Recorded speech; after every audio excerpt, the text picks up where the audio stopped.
Hey guys, welcome back to the channel. Hope you guys are doing well during these harsh times. Have you guys been looking for an anime where our overpowered MC gets betrayed and goes on a dark path to seek revenge? Well, you've come to the right place. So grab some snacks and let's get right into it. Oh, and make sure to leave a like on the video and subscribe to the channel if you haven't already to help us reach that 50,000 subs goal. Number 10. From the New World. 1,000 years from now, humanity lives pastoral lives aided by psychokinetic powers and the subservient monster rats.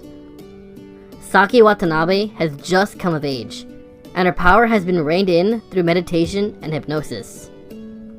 She joins the unified class, where she will learn about her power and the world around her. Yet so much of the truth is kept hidden. Her friends Shun, Mamoru, Satoru, and Maria share in her curiosity, and decide to go out of their way to seek the truth. This story is an imaginative and thought-provoking story that tends to be overlooked by many anime watchers. I haven't seen much like it, which is why most people should give it a watch. Number 9. Black Butler. In Victorian England, it is commonplace for the rich and wealthy to have a staff, led by a head butler, to run their households. The Phantom Hive estate is no different. The young and demanding Count Ciel Phantom Hive, child owner of a toy company, lives in the grand countryside manor. Sebastian is the head butler, and the epitome of perfection. He effortlessly and gracefully completes his day-to-day chores and fixes the countless mistakes of other employees. However, whilst on the outside all seems prim and proper, a more sinister secret lies just beneath the surface. Sebastian is in fact a demon, bound by a contract with the young count. He will loyally serve and fight for him in return for his soul. If you're looking for a chilled, laid-back anime where your MC went through a lot in his past and is now seeking revenge and retribution, then Black Butler is for you. Number 8. Arifureta. From Commonplace to World's Strongest. Hajime Nagumo and his high school class are suddenly summoned to a fantastical land as heroes. But while most of his classmates have powerful stats and abilities, Hajime does not. Underappreciated and unprepared, he tumbles into the depths of a monster-infested dungeon where veracity and sacrifice are his only options.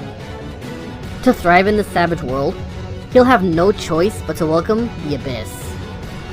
Arifureta, from Commonplace to World's Strongest, is a rather run-of-the-mill bit of writing and animation. This is not to say it's not enjoyable. It is. Rather, exactly as enjoyable as you would expect, which is why I'm looking forward to the second season. Number 7. Blast of Tempest. Hakaze, princess of the Kusaribe mage clan, has been betrayed and marooned on an island by her own people. They seek to revive the Tree of Exodus, an incomprehensibly powerful entity of alien origin, to save the world from the tyranny of its antithesis, the Tree of Genesis that powers their magic. Hakaze, however, believes their efforts put humanity in jeopardy, and with her power limited, she can only reach out to the worlds to beg for aid. Her call reaches Mahiro Fula, a young man grieving the mysterious death of his sister, Aika. He and his friend Yoshino agree to help, on the condition that Hakaze track down Aika's killer with her magic. The deal is made, and the battle that will determine civilization's fate has begun. Blast of Tempest is a bittersweet romantic tragedy with grandiose magic battles and a compelling mystery. While certainly not without faults, such as the occasional and convenient logic jump some characters make, it succeeded in the areas that matter most and had a very satisfying end. Number 6. Akame Ga Kill. Under the rule of a tyrannical empire, Tatsumi, a young swordsman, leaves his home to save his poverty-stricken village. He meets a girl named Akame, an assassin who was brought, brainwashed, and trained to kill by the Empire. Akame is a member of the secret assassin group called Night Raid, who use special weapons called Imperial Arms. Together, Tatsumi and the members of Night Raid confront the corrupt empire. I personally really enjoy the characters and the fight scenes in the anime. I enjoyed both the comedic aspect and the seriousness it gets to at times, and I appreciate the fact that they are so real about the death in this, where it isn't a laughing matter. With that being said, if you're anything like me, you're most likely going to be sad throughout this whole show, so if you can't handle deaths, watch at your own risk. Number 5. Darker Than Black. A giant wall looms over Tokyo, shielding the city from a dangerous otherworld called the Hell's Gate. Within the city, things are no less terrifying, because contractors, psychopathic killers with phenomenal powers, have started to appear. These killers are compelled to pay a price every time they use their powers, often in the form of a meaningless or painful task.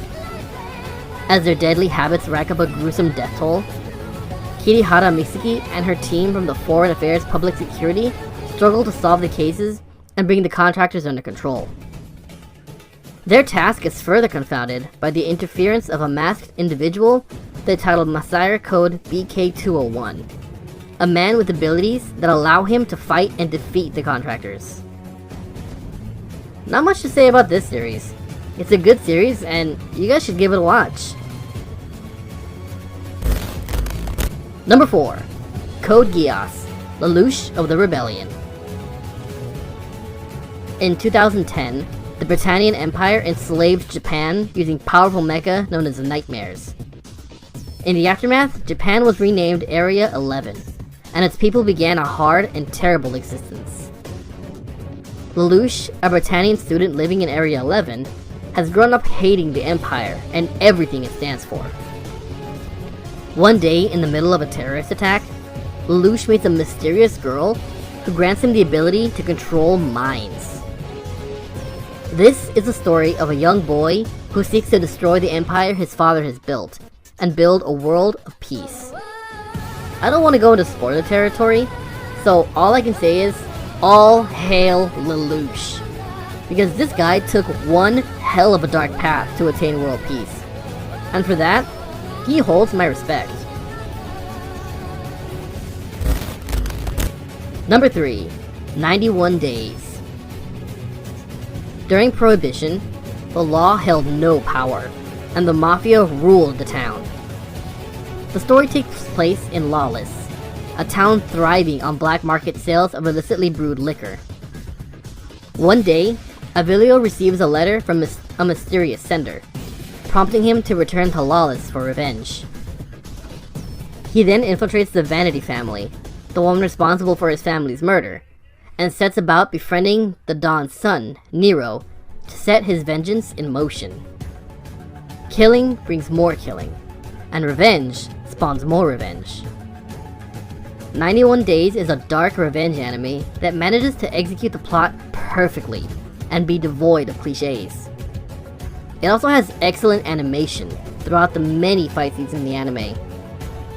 The soundtrack of the anime fits perfectly, and the opening is amazing.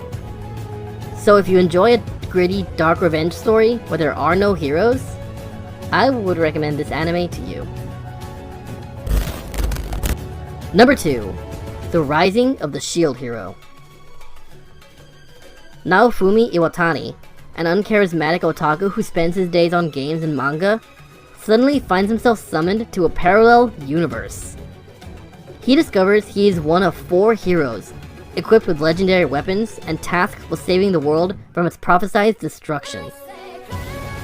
As the shield hero, the weakest of the heroes, all is not as it seems. Naofumi is soon alone, penniless, and betrayed. With no one to turn to and nowhere to run, he is left with only his shield. Now, Naofumi must rise to become the legendary shield hero and save the world. Not much to say about Shield Hero, because I know most of you knew it would be on this list. And I can say this statement wholeheartedly, that you guys will enjoy it when Naofumi gets revenge. Number 1. Vinland Saga. Young Thorfinn grew up listening to the stories of old sailors that had traveled the ocean and reached the place of legend, Vinland. It's said to be warm and fertile, a place where there would be no need for fighting. Not at all like the frozen village in Iceland where he was born, and certainly not like his current life as a mercenary. War is his home now. Though his father once told him, "You have no enemies. Nobody does. There is nobody who it's okay to hurt." As he grew, Thorfinn knew that nothing was further from the truth. Oh man, where to start with this one? I think most people don't watch this series because they don't like the Vikings aspect of it. But I can guarantee you this. Vinland Saga has some of the most badass anime fights and antagonists in anime. Period. Plus, it's an amazing revenge story where we go through so many ups and downs with our MC, as he struggles with extreme post-traumatic stress disorder. So, give it 5 episodes, and if you don't like it after that, then just drop it. What did you guys think of today's video? Let me know your thoughts down in the comments below, and be sure to like and subscribe if you haven't already to help our channel and community grow. I also take video recommendations, so if you think of one, well, pass it on and I'll do my best to make a video out of it. Anyways, see you guys in the next